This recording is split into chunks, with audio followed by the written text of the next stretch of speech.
Hello bachcho, so let's see the question. A galvanometer of resistance 3663 ohm gives the full scale deflection for a certain current Ig.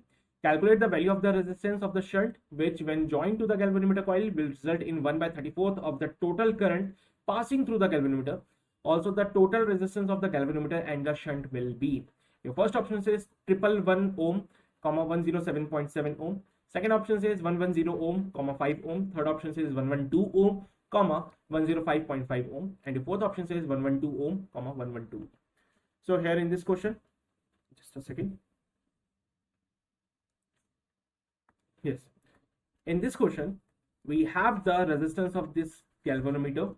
तो कहा गया ये हमारे पास एक galvanometer है, इसके साथ पैरेलल में आपने एक शंट को जोड़ दिया. जैसे आपने शंट को कनेक्ट किया तो जो यहाँ पे करंट आई आ रहा था उसका सिर्फ 1/34 पार्ट ही इस गैल्वेनोमीटर के थ्रू पास हो रहा है और रिमेनिंग करंट जो है इस शंट के थ्रू पास होता है. तो यहाँ पे जो गैल्वेनोमीटर से करंट पास हो रहा है, लेट्स से मैंने उसको IG कहा and it comes to be I/34. Galvanometer का जो रेजिस्टेंस है उसको कैपिटल G से डिनोट कर दिया, 3663 ओम के बराबर हो गया. ऑल्सो यहाँ पे शंट का जो वैल्यू है मुझे फाइंड आउट करना है, तो यहाँ से कितना करंट फ्लो करेगा, I-I/34. This is the current जो कि इस शंट के थ्रू पास आउट होगा. मैंने देखा कि दोनों पैरेलल कॉम्बिनेशन में, और दोनों अगर पैरेलल कॉम्बिनेशन में तो दोनों के अक्रॉस जो पोटेंशियल डिफरेंस है वो सेम होगा, राइट. तो potential difference across the galvanometer can be written as I into R. So IG into G is equals to potential difference across this shunt is I minus IG into shunt.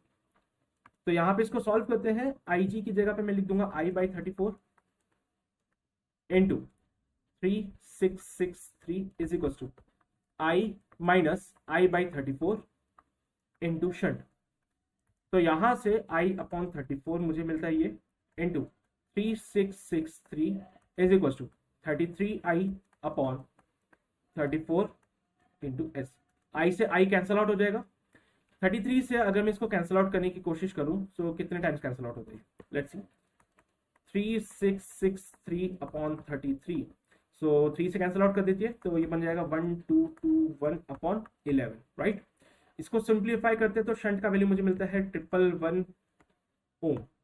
So the value of shunt comes out be 111 ohm, but उसको total resistance भी find करना है. और क्योंकि ये दोनों parallel combination में है तो पैरेलल के लिए लिखा जाता है 1/R equivalent is equals to 1/ resistance of the galvanometer plus 1/ resistance of the shunt. So 1/3663 plus 1/111. Taking out 111 common, तो यहाँ पे ये 1/111 वाला पार्ट कॉमन आ जाएगा. 1/33 plus 1 is the value of 1/R equivalent. तो 1/R इक्विवेलेंट की जो वैल्यू मुझे मिलनी थी वो मिलेगी 1/111 into 34/33. Okay, so it comes out be 34/33, right. So R equivalent की जो वैल्यू मुझे मिलती है वो मिलती है 1111 into 33/33. अप्रोक्सीमेटली इसको सॉल्व करोगे you will get a value of 107 ohm. Okay, इसको approximately once you solve this part you will get a value of 107 ohm. और अगर आप देखोगे तो ये आपको मिलता है फर्स्ट ऑप्शन में, राइट, 111 ओम एंड 107.7 ओम. तो ये फर्स्ट ऑप्शन आपका बिल्कुल सही होगा. So I hope you got the concept of this question. All the